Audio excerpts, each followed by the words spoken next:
Bom dia! Mais um vídeo começando e dessa vez é para falar sobre as histórias que eu li, que eu assisti no segundo trimestre do nosso ano de 2024. Nosso ano, inventei, né?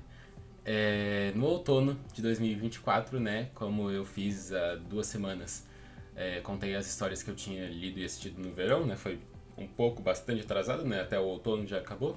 Então agora estou aqui para falar das histórias do outono. Vou tentar ser um pouco mais rápido porque aquele vídeo ficou enorme. Então vamos lá, começando com os livros que eu li. O primeiro. Cadê? Tá aqui. O primeiro livro que eu li no finalzinho de março foi este aqui, Os Dois Morrem no Final, que é um livro que se passa em um mundo em que as pessoas recebem uma ligação logo no começo do dia em que elas vão morrer. Então lá pela meia-noite, 1 hora da manhã, 2 horas, chega alguém, vai ligar e fala: olha, você vai morrer hoje, não sei quando, não sei que horas, mas você vai, tá? E aí nesse mundo essas pessoas são chamadas de terminantes. E agora os nossos dois protagonistas, né, o Mateu e o Rufus, eles precisam decidir o que eles vão fazer com a vida deles, né? Agora que a vida deles vai acabar. E os dois acabam se conhecendo através de um aplicativo que é o Último Amigo, em que as pessoas se cadastram para passar o dia com os terminantes, né? Para tentar fazer dar alguma alegria para as pessoas que vão morrer. E os dois entram ali, se conhecem e passam o dia juntos. E vai tendo assim uma. Vai tendo um romance, não é bem um romance, mas vai tendo uma amizade deles. E é uma história que, assim, eu tive vários problemas com a escrita, assim, algumas frases eu achava meio bobinho demais, algumas coisas tentando ser mais profundas do que precisava. Mas ao mesmo tempo, eu achei o conceito do livro muito interessante, muito interessante. E a relação entre os dois protagonistas foi bem trabalhada, o jeito como eles lidaram com o fato de que eles vão morrer. Eu achei muito bonito, assim, essa. Eu adoro histórias que trabalham com esse tema, né, questão de morte, porque eu tenho muito problema em aceitar o fato de que um dia eu vou morrer e ter histórias como essa me ajudam a lidar um pouco melhor com isso, eu acho. Apesar de que esse livro aqui foi a razão de eu ter tido um pesadelo umas semanas atrás, que eu sonhei que eu tava num mundo em que existia a central da morte que liga pra você. E eu sonhei que tinham ligado pra mim que eu ia morrer, então e foi bem aterrorizante. Mas assim, no geral, foi muito bom ter lido esse livro. Eu gosto muito de ver como. Tipo, é um mundo muito grande. Esses dois receberam, né, a ligação, eles vão morrer nesse dia. Mas tem muitas outras pessoas que também receberam a ligação ou que não receberam a ligação, mas que estão trabalhando. Quem são as pessoas que ligam, né, pra avisar que as pessoas vão morrer? Quem que criou o aplicativo? Quem que. Enfim, como é que funcionam outras partes do mundo? A gente vai tendo acesso a isso e é muito legal, assim, é um conceito bem interessante, bem interessante. Depois eu li Uma Porção de Centeio, da Agatha Christie, continuando a minha. Quem viu o último vídeo sabe que eu li e não sobrou nenhum. Uma Porção de Centeio eu gostei um pouco menos. Eu acho que tem o mesmo problema que eu tinha falado em Não Sobrou Nenhum, que é. Tem momentos em que a escrita. O narrador vai contar demais e vai mostrar de menos. Ele tá se preocupando em contar a história. No caso, ela, né? A Agatha, nossa querida gata triste, ela tá se preocupando demais em contar as coisas e não tá se preocupando em mostrar. E como resultado, eu não me envolvo. E em Uma Porção de Centeio, eu não me envolvi em nada com a história. Tipo, em Não Sobrou Nenhum, por mais que eu tivesse esses problemas aqui e ali, a história ainda foi muito legal. Foi um livro que eu adorei ler e eu me envolvi com a história dos personagens. Em Uma Porção de Centeio, pra mim, tipo, as revelações, quando vinha uma reviravolta, eu ficava, tá, e era pra eu me importar com isso, por quê? E as informações nunca pareciam merecidas, sabe? Parecia sempre que vinha alguém falando, olha, tal coisa, tal, vinha, sei lá, uma revelação aleatória. E eu ficava, nossa, e você descobriu isso do nada? Ah, que bom, né? Assim, pra mim o mistério não me engajou ficou meio repetitivo, assim. É, outro livro da Agatha Christie que tem um assassinato que tem a ver com um poema, uma cantiga infantil, sei lá. Então, assim, infelizmente, Perdão, Pedro, meu amigo que me emprestou o livro, mas eu não fui muito fã. Depois, agora vamos falar de coisa muito boa. Depois eu li Minha Avó Pede Desculpas. Quem viu os outros vídeos sabe que o meu livro favorito da vida é Gente Ansiosa e que eu fui ler O Homem Chamado Ove, que também é do mesmo autor. E Minha Avó Pede Desculpas também é do mesmo autor. E, cara, eu adorei esse livro, é o livro que eu mais gostei de ter lido nesse ano até agora. Qual que é a história? A gente vai seguir essa menininha de 7 anos que está prestes a perder a avó. E a avó, ela deixa uma missão pra ela. Entregar cartas para as pessoas que a avó magoou, né? Pedindo desculpas. E aí essa menina de 7 anos começa a embarcar numa caça ao tesouro, né? E começa a conhecer os vizinhos dela que moram no mesmo prédio que ela e entender quem são as pessoas. Ele vai ter uma vibe bem parecida com os outros livros, né, do autor, do Frederick Backman, principalmente com Gente Ansiosa, que é sobre uma situação de reféns, e a gente vai conhecendo a história de cada refém, quais são as preocupações, quais são as ansiedades, né, de cada refém. E aqui a gente vai conhecendo cada vizinho e o que é a história deles, o que eles, qual que é, né, enfim, o que preocupa eles, quais as tragédias que eles têm na vida deles.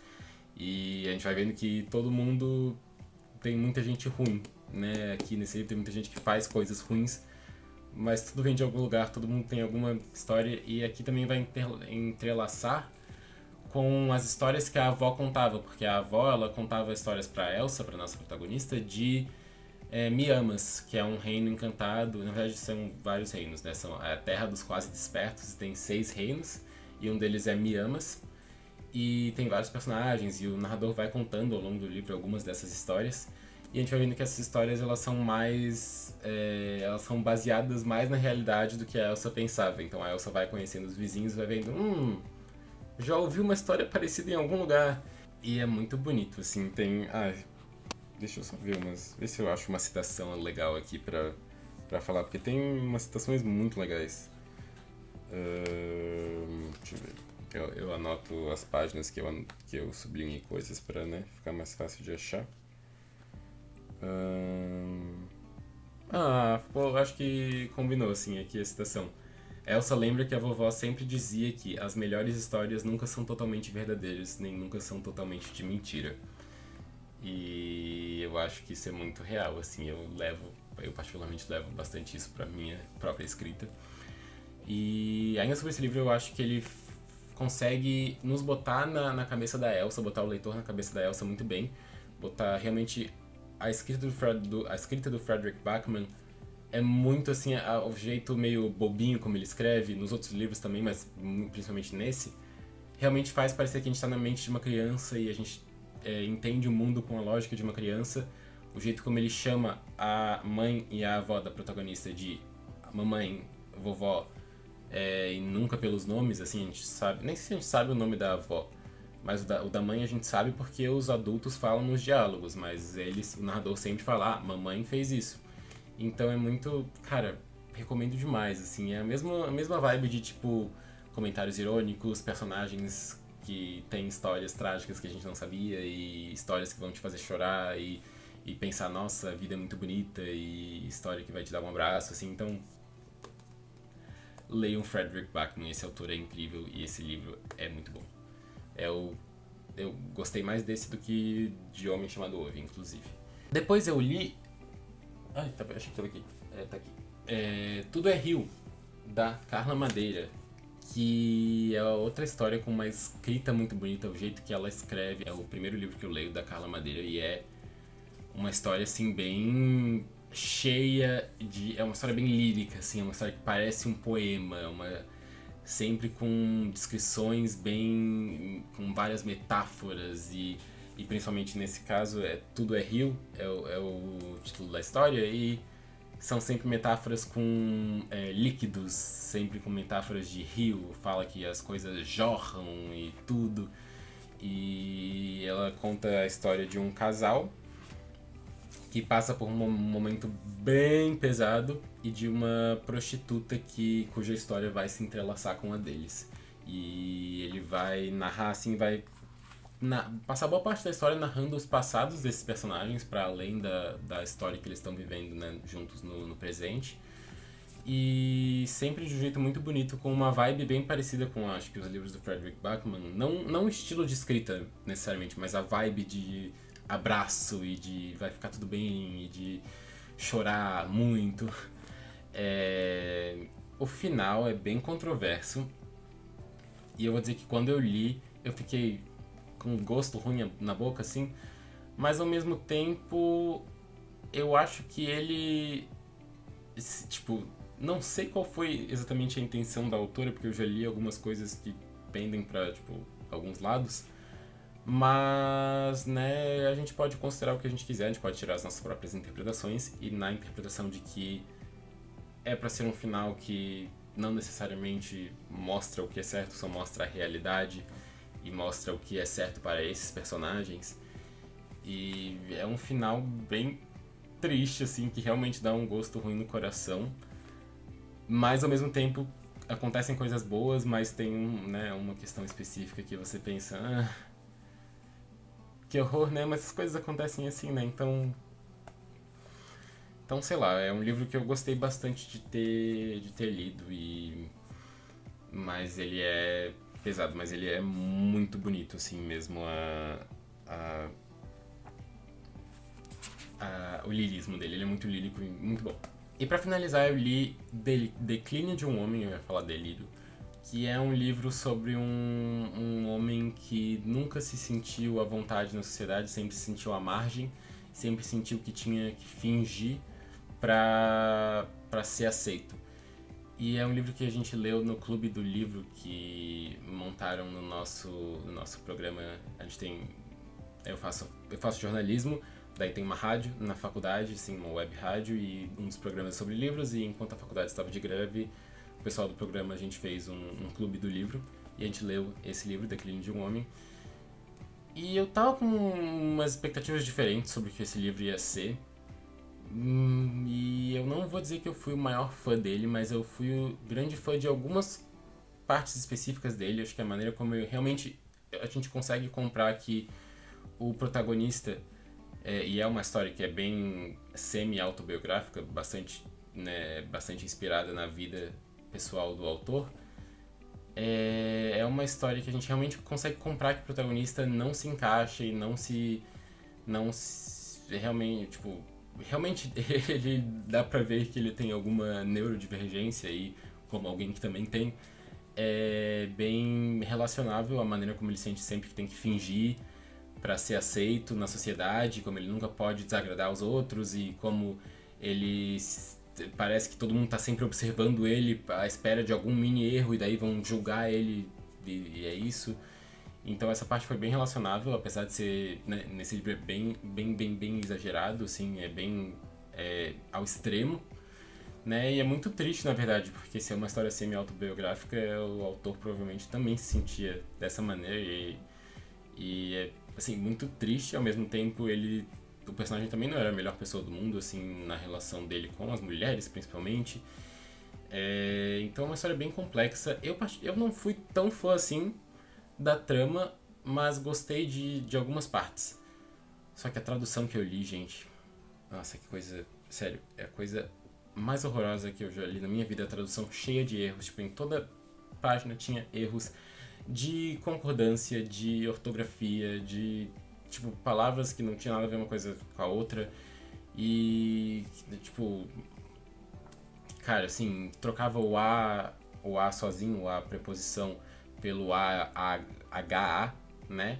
Então, isso é um dos exemplos. Muitas personagens que usam, né, mulheres que usam pronomes femininos, se referindo a si mesmas no masculino, como se só tivessem jogado a frase no Google Tradutor, né? E daí o Google Tradutor tivesse traduzido automaticamente para masculino. Assim, muitos erros. Isso me irritou muito nessa leitura, mas apesar disso também não fui um grande fã. Vamos falar mais um pouco então sobre filmes. Eu vi o curta do Aranha Verso, The Spider Within, a Aranha Dentro. Não sei como é que ficaria a tradução, não sei se tem tradução. Mas é um curta bem curtinho do Miles Morales, lidando com a ansiedade, que eu achei bem interessante. A gente vem falando cada vez mais sobre ansiedade, né? E nas histórias, tem muitas histórias sobre ansiedade. Divertidamente 2 tá aí, que não me deixa mentir. E eu achei que eles conseguiram. Não foi um take muito único nesse conceito, né? Ah, nossa, ficou muito original tal. Mas eles usaram bastante a animação característica do Aranhaverso, que é uma das coisas mais criativas que a gente tem na animação mainstream da atualidade, e conseguem usar pra personificar a ansiedade do Miles. Então foi um curta muito, muito querido, assim. Não é nada né, que vai mudar o mundo, mas é uma boa pedida. Depois eu também assisti Wish, que definitivamente não é a coisa mais inovadora da animação mainstream, muito pelo contrário. É o filme que, pra quem não sabe, celebra os 100 anos da Disney e vai seguir a história dessa camponesa Asha, que mora num reino governado por um rei que tem um poder de controlar assim a realização de desejos. As pessoas elas cedem os desejos pro rei e o rei concede só se ele tiver afim. E daí, tipo, as pessoas concedendo os desejos, elas param de querer aquilo que elas queriam tanto. Então elas nem podem lutar sozinhas pelo desejo. Elas só têm que esperar pra ver se o rei vai conceder magicamente ou não.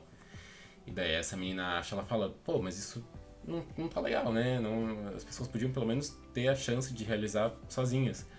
E é uma história que... é um filme que não foi muito bem recebido, e eu totalmente entendo por quê. Mas como eu assisti ele, assim, meses depois de toda essa repercussão, eu tava muito ansioso pra ele, mas aí vi que todo mundo tava falando mal e que realmente não ia ser muito uau. E aí minhas expectativas foram baixando tanto que quando eu assisti eu achei ok. Tipo, poderia ser muito melhor do que foi, mas ao mesmo tempo o que ele foi é ok, sabe? E é isso, assim, não é definitivamente digno de ser o filme que comemora os 100 anos da Disney, mas ele é ok, ele tem uma história meio interessante. Depois eu assisti também As Vantagens de Ser Invisível, que eu não imaginei que ia ser o que foi esse filme.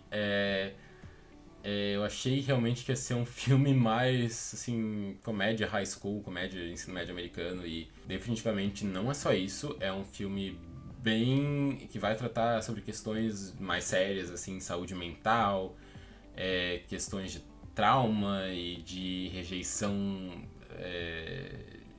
familiar e homofobia, tudo, e tudo sobre a partir desse personagem que é invisível, que não tem amigos e que, né, que é um estereótipo que a gente tem do nerd, que não tem amigos e tal. E eu achei que esse filme pudesse caminhar para esse lado, assim, de ser um filme que vai, mas todo mundo tem que aprender a gostar do nerd e tal, mas eu senti que ele foi um pouco mais genuíno nessa questão de explorar realmente quais são as dificuldades desse protagonista e de não... e de, sei lá, não tratar de um jeito tão estereotipado mesmo, eu não sei direito explicar. Tipo, ele não era um perdedor que sofria bullying de um valentão, blá blá blá. Ele era realmente uma pessoa que tinha muita dificuldade de se enturmar, estava tentando se enturmar, mas era difícil, e de explorar isso sem ser de uma narrativa meio incel, sabe? Porque esse tipo de narrativa sobre o cara que não consegue se enturmar no ensino médio é muito fácil de virar uma narrativa incel de tipo, as mulheres só gostam dos caras, não prestam atenção nos nerds, só gostam, não. É muito fácil de virar esse tipo de narrativa, e esse filme ele conseguiu pra mim trabalhar com muito mais complexidade. Ele tem uma reviravolta no final que é de partir o coração, e é muito forte, assim, muito, muito forte. É um filme muito forte, não achei que ia ser assim, mas muito bom. Também assisti Rei Leão 1,5, que é uma das sequências de baixo orçamento da Disney, mas essa aí parece que tem um orçamento um pouco maior, a animação é bem bonita, e conta a mesma história do primeiro filme, só que pela ótica do Timão e do Pumba, principalmente do Timão, né, os nossos alívios cômicos do primeiro filme. E cara, é muito bobinho, mas ele tem um coração, né? Ele tem realmente a história do Timão, o arco dele com a família, tudo é bem, bem bonito. E ele é muito engraçado, né? E eu só fiquei esperando a hora em que o Timão e o Pumba iam começar a cantar Como é bom ir ao cinema pra ver um filme legal, porque realmente tem muitas cenas deles no cinema que é basicamente o Cinegibi é igual a Turma da Mônica e o Cinegibi da Turma da Mônica, né? Não sei por que não, né? Enfim. Também vi Rye Lane, que é um... Eu não tenho muito pra falar sobre esse filme, além de que ele é muito querido, muito fofo, uma história muito legal, assim, e muito criativa, muito... os efeitos de câmera, assim, a construção dos cenários e tal, é tudo muito mágico, e apesar de ele não ter a mais inovadora das histórias, é uma comédia romântica que vai ter aqueles mesmos... aquela mesma estrutura narrativa de sempre e tal, mas ele usa ao seu favor a direção, as técnicas de filmagem, enfim, tudo, etc. O estilo do filme, ele faz dele único. Então, assim, muito bom, assistam. Assim, se vocês querem assistir um filme pra deixar o coração quentinho e sei lá, ser mais feliz, assistam Rye Lane. Depois eu também vi Me Chame Pelo Seu Nome, Call Me By Your Name, que é esse filme sobre um adolescente italiano que se apaixona por um jovem mais velho que vai ficar na casa da família dele para fazer uma pesquisa junto com o pai dele e tal. E ele começa a se interessar por esse cara e vem uma paixão muito forte. E aí a gente vai vendo o que acontece, assim, a história vai se desenrolando. É um filme também que tem discussões sobre é problemático ou não, porque o Oliver, né, o cara mais velho, é realmente alguns anos mais velho que o Hélio, que é um adolescente ainda. Mas ao mesmo tempo, não quer dizer que o filme vá dizer, nossa gente, isso está certo, né? O filme não precisa chegar e dizer isso está errado pra que a gente não passe a não chamar ele de problemático, né? E pra mim, o amor que o Hélio sente pelo Oliver é muito mais sobre o que ele sente, sobre como é difícil passar pelo que ele tá passando, do que sobre, nossa, essa história de amor era muito saudável e tal, sabe? E eu fiquei muito, assim, no final, quando... Não quero dar spoiler. Também, o filme já lançou há tantos anos, quem tinha que ver já viu. Eu falo isso tendo assistido mês passado, né? Mas tudo bem. Quando não dá certo, o Hélio começa a sentir uma... O Hélio de coração partido é muito triste, partiu o meu coração também. E apesar de o Oliver talvez não ser a pessoa mais responsável e ética e talvez tenha brincado um pouco com os sentimentos do Hélio, mas os sentimentos do Hélio eram genuínos e eu senti que esse filme conseguiu abraçar esses sentimentos humanos desse protagonista. Esse filme foi um filme muito humano, assim, realmente eu conseguia... Tinha pequenas cenas do dia a dia que eu ficava, nossa, isso é muito, tipo, muito aleatório, mas, tipo, faz sentido. E não estou falando da cena da pera. Pera? Qual era a fruta? Não sei, mas tem uma cena envolvendo uma fruta que isso aí não é relacionável, pelo menos pra mim, né? Não sei vocês.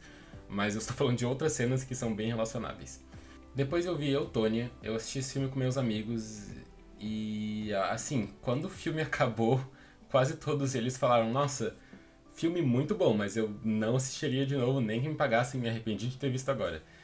Eu não senti a mesma coisa, mas eu concordo que é um filme muito pesado e que tem que ter estômago pra assistir certas partes. Ele é um filme muito criativo, filmado de uma maneira muito, muito interessante, enfim, é bem criativo, acho que é a maneira como ele conta essa história, que é uma história real, mas ele trata de temas, assim, muito pesados. Então, enfim, é um filme bem forte, assim, bem pesado, você precisa estar com estômago pra assistir a protagonista passar por coisas bem ruins e não sei se dá a volta por cima, porque ela não dá bem a volta por cima, ela passa por coisas bem trágicas e então fiquem atentos pra isso, mas é um filmaço. É um filmaço. Também vi Às Vezes Quero Sumir, que no original em inglês, na verdade, é Às Vezes Eu Penso em Morrer, que é um título que faz bem mais sentido com a história, mas eu entendo que, né? Que é sobre uma mulher que às vezes pensa em morrer E a gente vai vendo a vida dela normal, assim, não é um filme que vai ter um grande enredo. Mas eu me peguei, assim, eu gostei bastante, apesar de ter achado em alguns momentos que ele poderia ter sido um pouco mais dinâmico, só um pouquinho. Mas ele é um filme que é bem humano também e é isso, eu gostei bastante, mas não tenho muito pra falar sobre ele, infelizmente. Depois eu vi Challengers, Rivais, o nosso grande um dos grandes assuntos dos últimos meses, o filme da Zendaya fazendo trisal, pra quem não se lembra, não estava aí, pra quem não tem Twitter. Cara, eu gostei bastante desse filme. Ele traz três personagens bem interessantes, principalmente a personagem da Zendaya. E todos têm uma história, assim, uma relação muito disfuncional, mas que é muito interessante de assistir, de ver acontecer, e tudo é amarrado por esse cenário do tênis, por essas partidas de tênis. E então, assim, gostei bastante, bastante, bastante, bastante. E por fim eu vi All of Us Strangers, que eu falei um pouco no vídeo passado sobre o mês do orgulho, que eu falei sobre pais e filhos, tal, a relação entre pais e filhos. Então não vou me estender muito aqui. Se quiser saber mais sobre, vai ver aquele vídeo. Mas enfim, é sobre um escritor que ao mesmo tempo começa a ter um relacionamento com o vizinho. Ele convive com os fantasmas, que a gente não sabe se são fantasmas ou alucinações ou imaginação, dos pais dele. E ele vai se assumir pra eles e eles vão falar de coisas do passado. E é um filme que é bem difícil, mas é um filme, assim, bem emotivo e que eu gostei bastante. E, assim, que te deixa pensativo.